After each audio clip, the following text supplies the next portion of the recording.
بسم اللہ الرحمن الرحیم۔ السلام علیکم ورحمۃ اللہ۔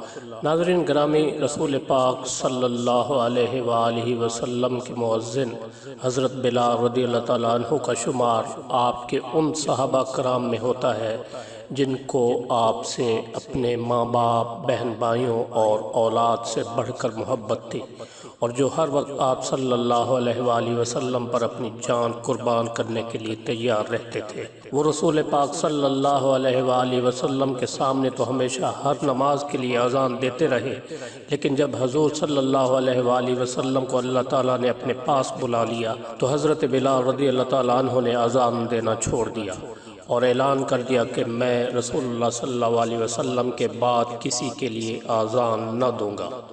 حضرت عمر فاروق رضی اللہ تعالیٰ عنہ کی خلافت کے زمانے میں حضرت بلال رضی اللہ تعالیٰ عنہ رومیوں کے خلاف جہاد میں حصہ لینے کے لیے مدینہ سے شام چلے گئے۔ وہاں وہ کئی لڑائیوں میں بڑی بہادری سے لڑے۔ سن 16 ہجری میں امیر المومنین حضرت عمر فاروق رضی اللہ تعالیٰ عنہ بیت المقدس کی فتح کے سلسلے میں شام تشریف لے گئے اور بیت المقدس کے عیسائیوں سے صلح کا معاہدہ کر کے اس شہر پر اسلام کا جھنڈا لہرا دیا۔ پھر انہوں نے وہاں موجود تمام مجاہدین کو جمع کیا اور ان کے سامنے ایک بڑے اثر والا خطبہ دیا۔ خطبہ سننے والے مجاہدین میں حضرت بلال رضی اللہ تعالیٰ عنہ بھی موجود تھے۔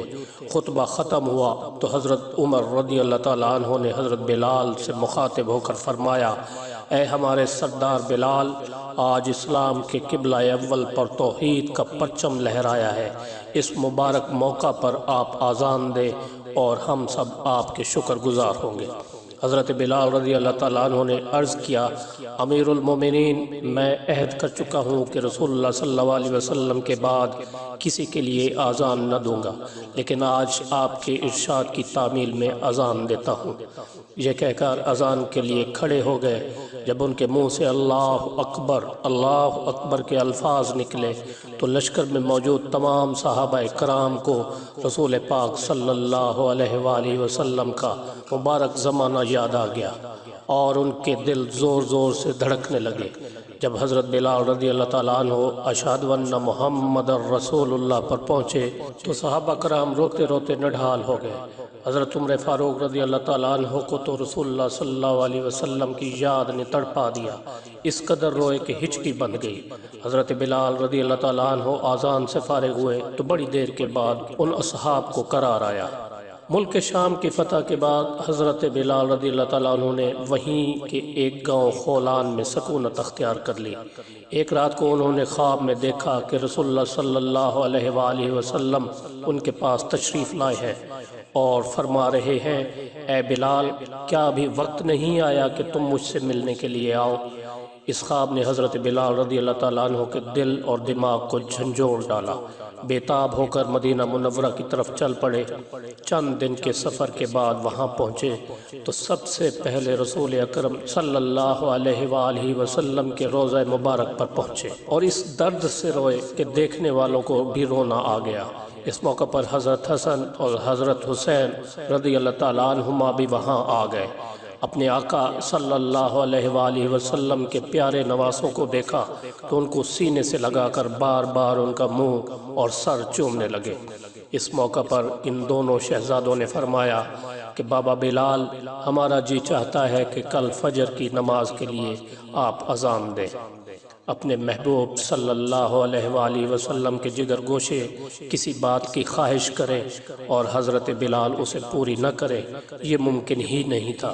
دوسرے دن فجر کے وقت حضور صلی اللہ علیہ وآلہ وسلم کے روضہ مبارک کے قریب حضرت بلال رضی اللہ تعالیٰ عنہ اذان کے لیے کھڑے ہو گئے۔ مدینہ منورہ کے تمام لوگ ان کی اذان سننے کے لیے جمع ہو گئے۔ جو ہی انہوں نے اذان دینی شروع کی، لوگوں کی عجیب حالت ہو گئی۔ رسول اکرم صلی اللہ علیہ وآلہ وسلم کا مبارک زمانہ ان کی نظروں کے سامنے گھومنے لگا۔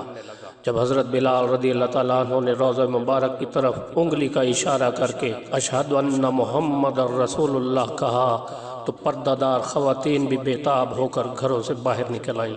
روتے روتے لوگوں کی ہچکیاں بندھ گئیں۔